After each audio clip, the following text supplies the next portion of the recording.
It's time to upgrade and replace that old refrigerator. But which one should you choose? Standard depth or counter depth? Aside from personal preference and use case, it really all comes down to measuring. So don't try to eyeball it and don't assume it'll fit, because the old one did.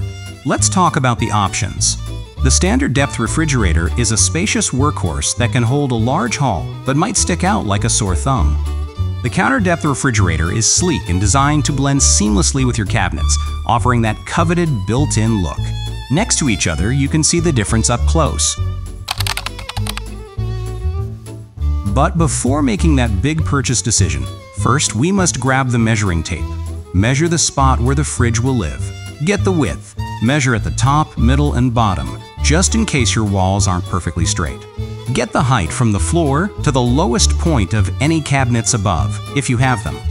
And most importantly, for our standard versus counter depth decision, get the depth. Measure from the back wall to the front edge of your countertop. Things to look out for. Make sure you account for the backsplash that may be pushing your counter depth measurement off slightly. Are there any quirky moldings that narrow the space near the floor or ceiling? Measure the tightest spots just to be certain. At this point, you're probably thinking, okay, got it. Not so fast. We can't forget about the door swing. Where will the doors open? A standard fridge door swings out past your counter edge, sometimes by a good amount. Will it hit a wall, the cabinet handle next to it, your kitchen island? Measure the clearance needed for the doors to open fully, or at least 90 degrees so you can pull out drawers.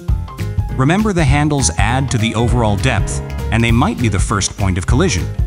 You'll also want to give your fridge some breathing room. Don't suffocate your new refrigerator. These things need air to run efficiently. Check the manual for recommended clearance, usually an inch on the sides, a couple of inches in the back for the coils, waterline tubing or structural design element, and definitely some space up top for ventilation. Now you're thinking, okay, got it. Again, not so fast.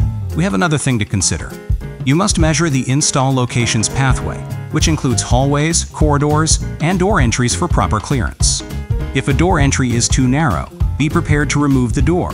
Situations such as stairway landings need extra clearance when turning the corner. Plan to remove any obstructions that may prevent you from moving freely through the delivery path, such as hand railings, shelves, or wall-mounted items. Okay, now you got it. Keep in mind to compare both refrigerators to the specific dimensions of the standard or counter depth model you're eyeing. Remember, measure twice, buy once. Avoid the drama and enjoy your perfectly placed, beautiful new refrigerator. Hisense, a better way.